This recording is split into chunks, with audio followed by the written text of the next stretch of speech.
అమ్మా, నువ్విలాగే బాధపడుతూ ఉంటే నీకు ఏమవుతుందో, నీకేమైపోతుందోనని నాకు చాలా భయంగా ఉంది. అందుకే జరిగిన వాటిని మర్చిపోవడానికి, నిన్నీ బాధ నుంచి దూరంగా ఉంచడానికి నేను నిన్ను ఫారెన్ పంపిస్తానమ్మా. వెళ్తావా?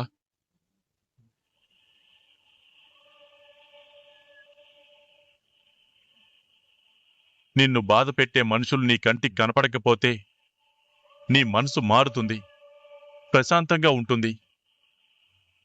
సరేనా? నువ్వు ఫారెన్ వెళ్ళడానికి ఏర్పాట్లు చేయనా? ఎక్కడికి రా వెళ్లేది? ప్రేమ ఎక్కడికి వెళ్లేది లేదు. ఇక్కడే ఉంటుంది, మనతోనే ఉంటుంది. అది కాదక్కా. ప్రేమ ఇక్కడే ఉంటే వాళ్ళెంతకైనా దిగజారుతారు. ఈ రోజు చేతి మీద ఆ కళ్యాణిగాడి పేరు రాసి బాధ పెట్టాడు.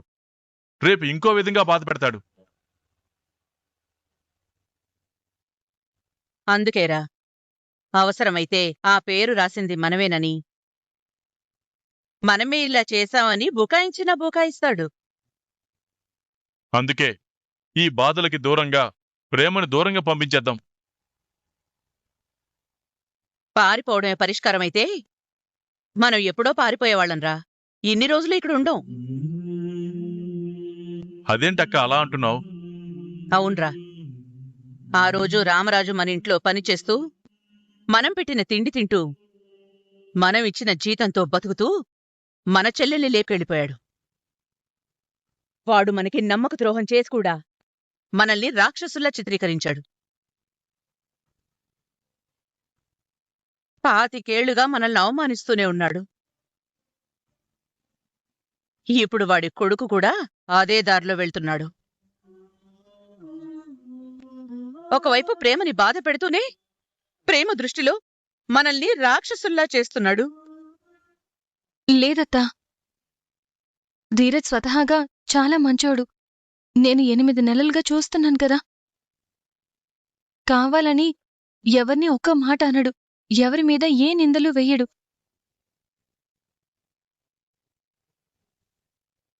మరైతే ఇప్పుడు వాడు చేసిందేంటమ్మా?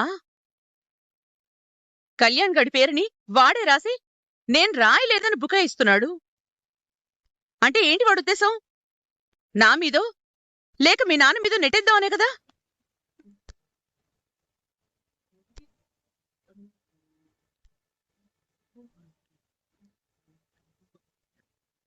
చూడు ప్రేమ, వాణ్ణి నువ్వు గుడ్డిగా నమ్మితే నమ్ము, మా మీద నిందలు వేస్తే నిజమని నమ్ము. అది నీ ఇష్టం. ఈ నిందలు, అవమానాలు, బాధలు పడ్డం నాకేం కొత్త కాదు. అరే, నా మేనకొడలు కంట తడి పెట్టుకుంటే నాకు ప్రాణం పోయినంత బాధగా ఉంటుంది. అందుకే నిన్ను ఎక్కడికి పంపించును. నా గుండెల్లో పెట్టుకుని చూసుకుంటాను. నీ గుండెల్లో ఉన్న భారాన్ని దించుతాను. అది కాదక్క, వాడు నా కూతుర్ని పదే పదే బాధ పెడుతుంటే ఇక్కడే ఉంచి ఆ బాధను పెంచుతానంటావేంటి? సేనా, తనేమీ చిన్నపిల్ల కాదు. మంచేదో చెడేదో మనం చెప్తే తప్ప తెలుసుకోలేని పరిస్థితుల్లో లేదు. కళ్యాణ్ గడితో లేచిపోతే నీ మెళ్ళో తాళి కట్టి నీకు జీవితాన్నిచ్చాను, లేదంటే నీ బతుకేమైపోతుందోనని. ఆ రోజు వాడు నీచంగా మాట్లాడిన మాటల దగ్గర్నుంచి ఈరోజు ఏకంగా చేతి మీద కళ్యాణ్ పేరు రాసేంతవరకు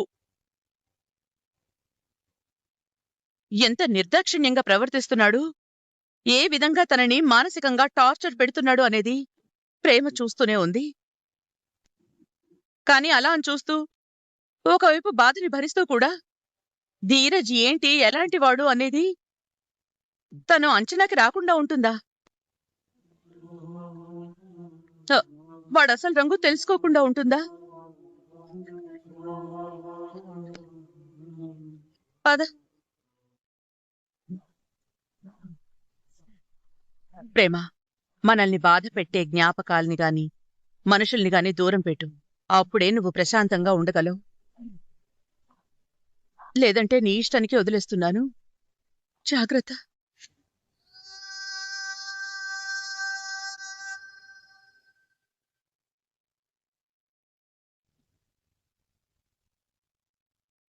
అక్క, ఏంటి నువ్వు ప్రేమను ఇక్కడి నుంచి దూరంగా పంపించే బంగారం లాంటి అవకాశాన్ని ఎందుకు చెడగొట్టావు?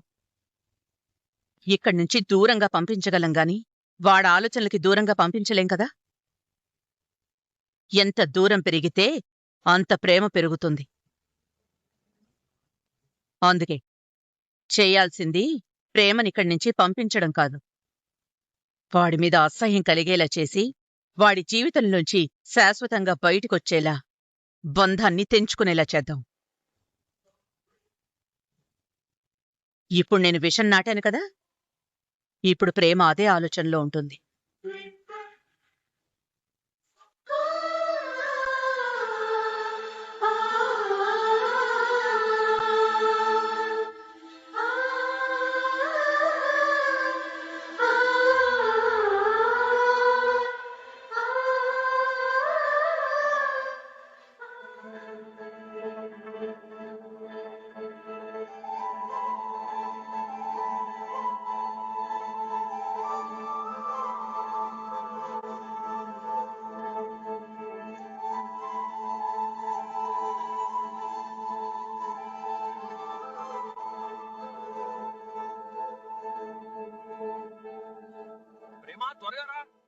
వస్తున్నానన్నయ్య.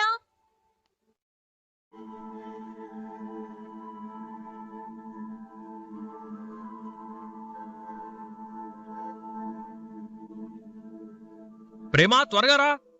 వస్తున్నానన్నయ్య.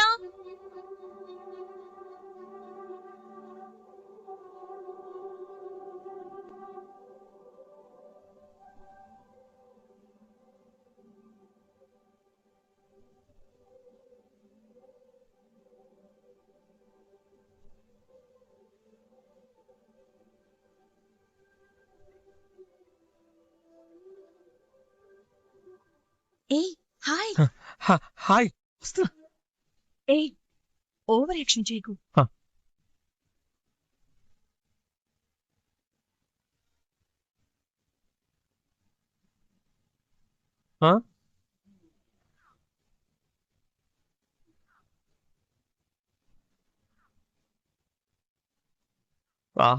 అబ్బబ్బబ్బబ్బా, ఏం ఐడియా, నువ్వు సూపర్.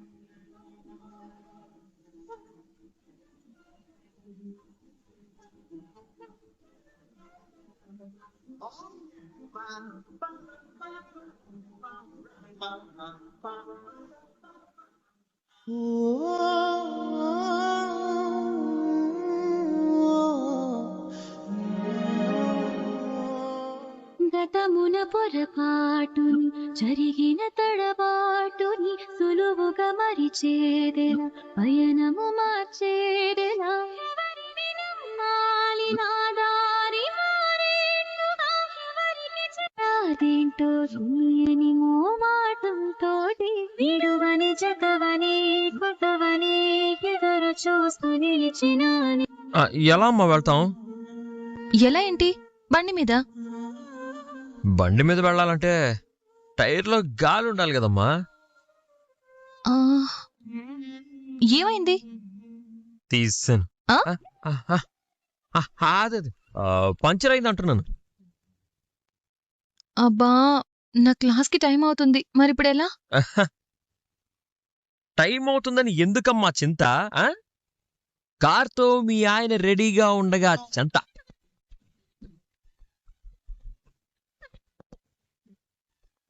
రే బండడా, ఎలా కనపడుతున్నాను రా నీ కంటికి? అర్రెర్రెర్రెర్రెర్రె, చాలా స్మార్ట్ గా కనబడుతున్నావు బావా. మా చెల్లికి తగ్గ పర్ఫెక్ట్ జోడి బావా నువ్వు. ఎవడ్రా నీకు బావా? ఎవడ్రా నీకు బావా? అరే, నువ్వు మా చెల్లెలకి మొగుడుపోయినప్పుడు నువ్వు నాకు బాబాయ్ కదా బావా. రే, ఇంకోసారి బావా గీవా అన్నావంటే బండకేసి కొడతాను. పర్లేదులే బావా, నీ ఇష్టం, అలాగే చెయ్యి.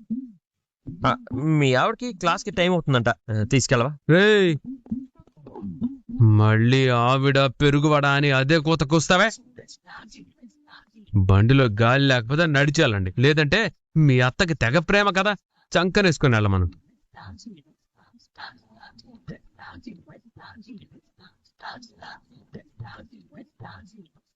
అమూల్య, నేను కాలేజ్ దగ్గర డ్రాప్ చేస్తాను, పద.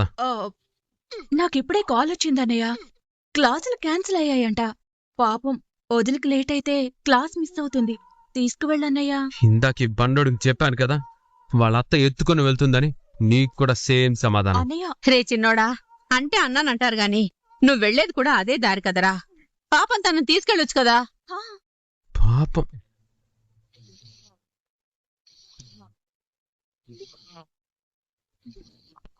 గొడవ పడకుండా ఇద్దరు జాగ్రత్తగా వెళ్ళిరండి ధీరజ్. నువ్వు భలే జోకులేస్తున్నావు వదినా.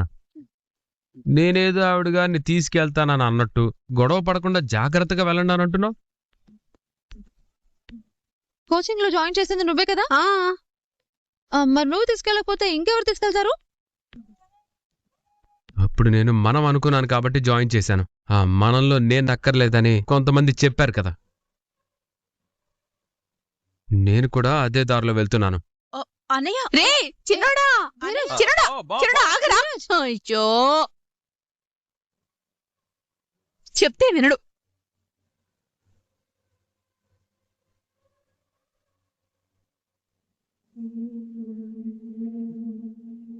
రే, చిన్నోడా, చిన్నోడా.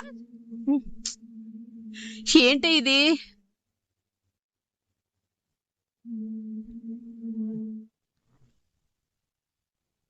శ్రీరామ శ్రీరామ శ్రీరామ, ఇద్దరిని జంటగా వెళ్లేలా చేద్దాం అనుకుంటే ఇలా జరిగిందేంటే? నేనుండగా మంటాడుతాను కాని జట్టని కానితానా? అన్నయ్య, నేను క్యాబ్ బుక్ చేసుకుని వెళ్తానులే. అయ్యో, హే గవర్నమెంట్, బండి తీవే. తీయవే బండి, 2 వీలర్. వెళ్ళు.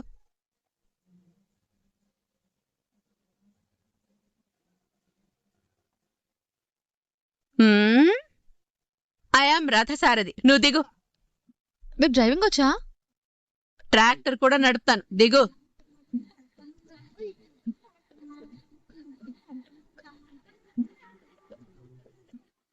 హే ప్రేమ, ఇలారా. ఏంటత్తా? ఏ చెప్తే గాని ఎక్కవా? దీనిలాగే నీకు కూడా అత్త మాట అంటే గౌరవం లేదా? వెళ్ళు.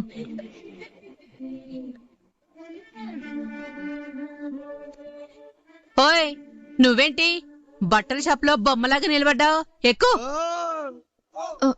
నేనా? దేవుడు దేవుడు దేవుడా, నువ్వే కాపాడాలి. ఏంటే దేవుడికి దండం పెట్టుకుంటున్నావు? అంటే నా డ్రైవింగ్ మీద నీకు నమ్మకం లేదా? నా ప్రాణం మీద నాకు నమ్మకం ఉందిలేండి, పదండి. గవర్నమెంట్ జాబ్ చేస్తున్నానని బాగా నోరెక్కువయ్యి అత్త మీద సెటైర్ వేస్తోంది. చెప్తానుండు.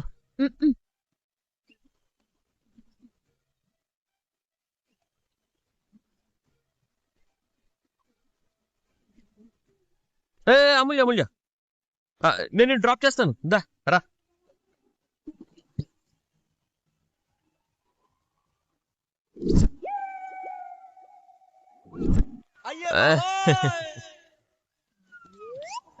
అది టైర్ గాలి. మరందుకే ఓవర్ యాక్షన్ చేయకు. అమూల్య అమూల్య అమూల్య యాక్షన్ చేయకు. అమూల్య అమూల్య అమూల్య.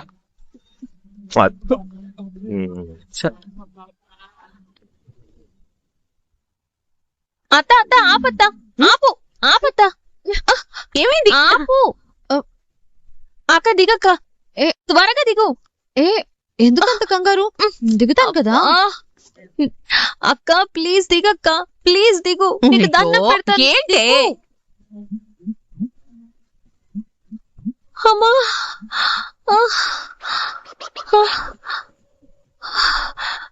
బాబాయ్. శ్రీరామ శ్రీరామ శ్రీరామ, ఏంటి అంత గట్టిగా గాలి పీల్చుకుంటున్నావు? ఎందుకే అంత ఆయాసపడుతున్నావు? ఏమైందే? ఏమైందని అంత అమాయకంగా అడుగుతావేంటత్తా? అమ్మా, ఇటు నువ్వు అటు అక్క, మధ్యలో అప్పడం అయిపోయాను. ఊపిరి ఆడకుండా నొక్కేశారు. ఊపిరి పోయొచ్చినట్టు అనిపిస్తుంది తెలుసా.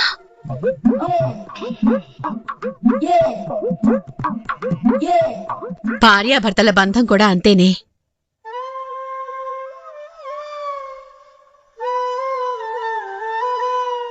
అత్త, భార్యాభర్తల బంధంలో వేరే వాళ్ళు జోక్యం చేసుకుంటే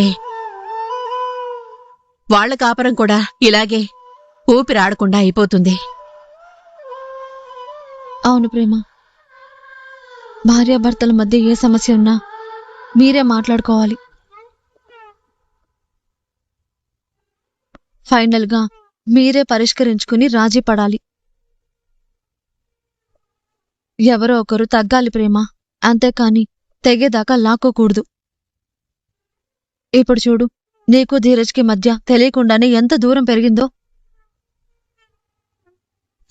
మా మధ్య జరిగింది గొడవే అయితే ఖచ్చితంగా నేనే తగ్గేదాన్నక్క. నేనే సారీ చెప్పి రాజీ పడేదాన్ని. కాని నాకు జరిగింది అందరూ నన్ను చిన్నచూపు చూసే అవమానమక్క. వేరే ఇంకెవరైనా మాట్లాడుంటే నేను పట్టించుకునేదాన్ని కాదు. కాని నేను నా ప్రాణం అన్నవాడు, నా సర్వస్వం అనుకున్నవాడు, ప్రపంచమంతా ఒకవైపున్నా నా పక్కన నిలబడతాడని నేను బలంగా నమ్మినవాడు అందరి ముందు నువ్వొక వెధవతో లేచిపోయావు, నేను తాళి కట్టి నీకు జీవితాన్నిచ్చాను, నేను లేకపోతే నీ బతుక్కి దిక్కు లేదు అని మాట్లాడితే నా మనసుకి ఎంత కష్టంగా ఉంటుందక్క. ఒక ఆడపిల్లగా ఆ బాధని నేను తట్టుకోగలనా? తప్పు చేసిన దానిలా సిగ్గుతో చచ్చిపోవడం తప్ప ఇంతకు ముందులా మీ కళ్ళలోకి సూటిగా చూసి మాట్లాడగలనా?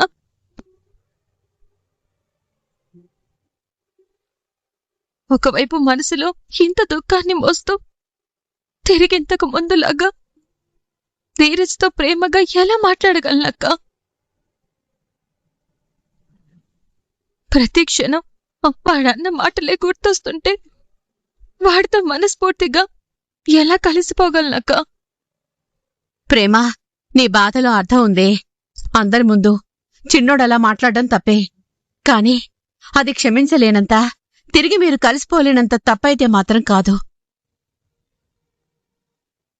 ఒకసారి ధీరజ్కి నీ మీద ఎంత ప్రేముందో నువ్వు ఆలోచిస్తే, ధీరజ్ నీకోసం ఎంత చేశాడో, ఎంత తపన పడ్డాడో, ఎన్ని మాటలు, ఎన్ని అవమానాలు, ఎంత బాధపడ్డాడో నువ్వు గుర్తు చేసుకుంటే వాటి ముందు ధీరజ్ మాట్లాడిన మాటలు చాలా చిన్నవిగా కనిపిస్తాయి. ఏంటక్కా, నువ్వు కూడా అలాగే మాట్లాడుతున్నావు? అవును ప్రేమ, ఇది నిజం. నా మేనకోడలి ప్రాణాలని, జీవితాన్ని, నా పుట్టింటి గౌరవాన్ని, పరువుని కాపాడుకోవడానికి ఆ రోజు నీ మెళ్ళో చిన్నుడితో తాళి కట్టించాను. కాని ఆస్తి కోసం నిన్ను మాయ చేసి లేపుకెళ్లి పెళ్లి చేసుకున్నాడని మీ నాన్న, మీ అత్త ప్రతిక్షణం అవమానిస్తూ మాట్లాడారే.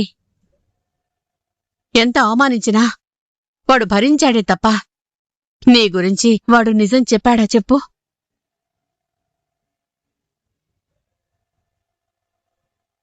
ఒకవేళ నిజంగా కళ్యాణ్ గడి గురించి మాట్లాడి నిన్ను నవ్వుల పాలు చేసే వ్యక్తిత్వం ధీరజ్ దైతే అదెప్పుడూ చేసేవాడు కదా.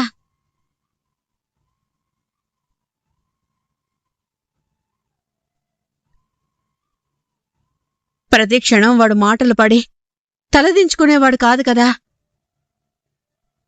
ఆఖరికి నిన్ను పెళ్లి చేసుకున్నాడన్న కోపంతో సంక్రాంతి పండుగ రోజు ధీరజ్ని చంపబోయారు. ఆ విషయం తెలుసుగా నీకు? వద్దురా.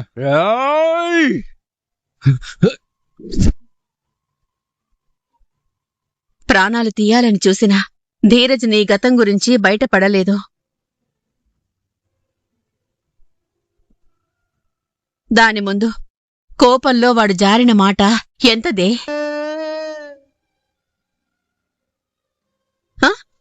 నువ్వు క్షమించలేనంతదా చెప్పు?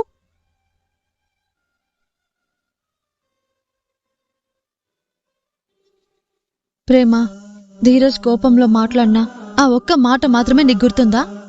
అతను నీకోసం ఏం కోల్పోయాడో గుర్తులేదా? నిన్ను పెళ్లి చేసుకున్నాడన్న కోపంలో మావయ్య గారు ధీరజ్తో మాట్లాడలేదు. బాధ్యత తెలియని వయసులో పెళ్లి చేసుకున్నందుకు బాధ్యత తెలుసుకోవడం కోసం భార్యను పోషించుకోమని, అందుకోసం ఇంట్లో తిండి తినొద్దని చెప్పారు. నీకు నీ భార్యకి ఈ ఇంటితో ఎలాంటి సంబంధం ఉండదు. మీ ఇద్దరి బతుకు మీరు బతకండి. నాతో నువ్వు మాట్లాడొద్దు, నీతో నేను మాట్లాడు. నిన్ను పోషించడం కోసం ధీరజ్ ఏం చేశాడో గుర్తుందిగా నీకు? బైక్ల మీద ఫుడ్ డెలివరీ చేశాడు, వాటర్ క్యాన్స్ మోశాడు. నిన్ను చదివించడం కోసం, పోలీస్ ఆఫీసర్ అవ్వాలనుకున్న నీ కల నీకు అందించడం కోసం నైట్ కార్ తోలాడు.